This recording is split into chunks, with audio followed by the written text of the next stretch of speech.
All right, I plan to be leaving at 5. It's 5:02. Getting in the car, head to pick up Coach Frosty. Then we got a little bit of a drive.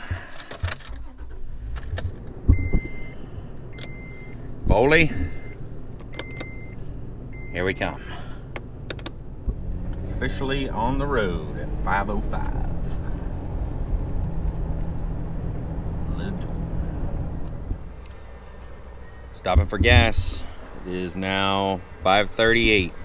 Supposed to be meeting Frosty at Walmart in Tillman's Corner by 5:50.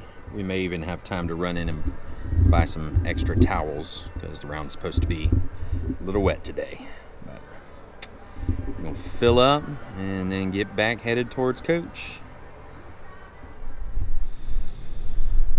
Hey, I'm not a morning person by any stretch of the imagination, but I'm waiting a little bit for my traveling companion to get to the meeting place, and you only get to see stuff like this if you wake up early. Look at that sky. I think it's gonna be a good day today, guys. Good day to compete, good day to win. Alright, just got out of Walmart. There were a few essentials, a couple of extra towels. Because it's supposed to rain a little bit. Not too much, but enough. So I grabbed a couple of extra towels. And now Frosty's here, so we're going to pick him up. And we will be on our way.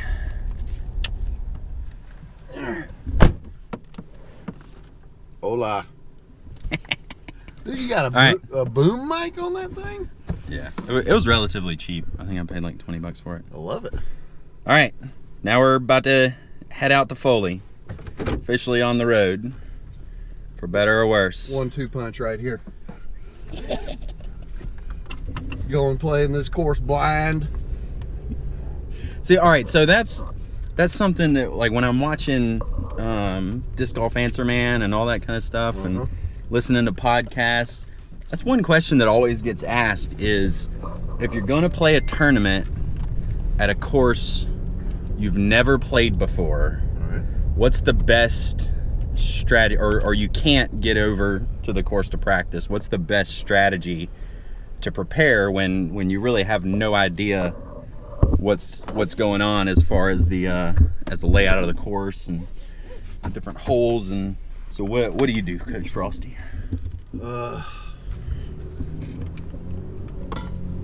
Basically, I think you just visualize your shot before you go.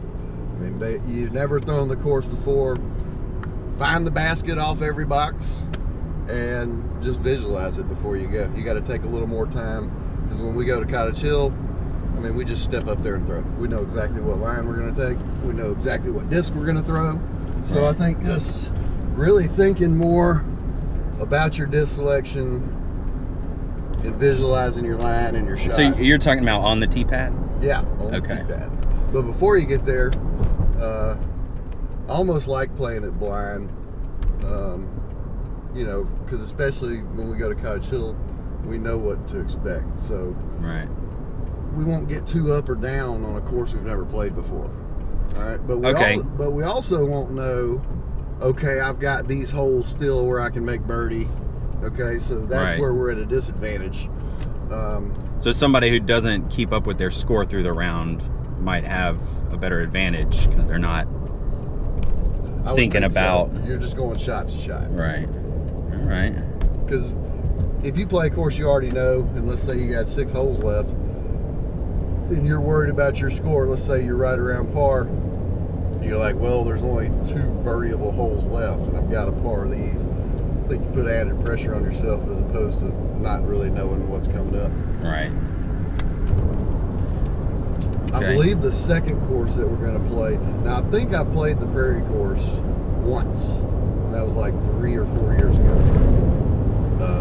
Very fun course. and there's a lot of birdieable holes. And pretty open too. I think there's a Mando or two. Now this pecan, Jonathan told me we're going to be playing from the white tees, which he said Cam, I think, holds the record on that course from the blue tees, and he was like 7 down, I think, and that's like a course record. So it's probably going to be very difficult. All right, cool. That's the only info I got on that one. And Basil thinks that we should both do pretty well in rec, but it's filled up, 23 out of 24. Yeah, I saw that the other day. That happened over a matter of just a couple of days too. Yeah, they signed up quick. Right. Jonathan was telling me that Cam actually waits a little while before he signs up because he doesn't want to scare off, so many of the open guys. All right, so that's Coach Frosty's tip on playing a tournament at a course that you've never played before. What I focused on was just putting all week. I figured if I didn't know my long shots, I could at least be confident inside the circle. I like it. Drive for show, putt for dough. That's what they say. Or for discs if you're not playing open. Yeah, that's right. Hey, we're merchandise. We want plastic. All right, officially on the road. It is 6:17. Check back in when we get to Foley. I used my Chris Clemens Lucidex Escape to consistently get inside the circle off the tee in the first round. This thing was overstable even in a stiff headwind. It was a little slick when it started raining, but I had plenty of towels, so no problem. I really enjoyed throwing my Moonshine Deputy off the tee in the second round. There were several shorter par 3s that needed a disc that would hold its line throughout the flight, and several par 4s with tight fairways where I needed something that would go dead straight with little to no fade as the disc slowed down. This thing definitely delivered.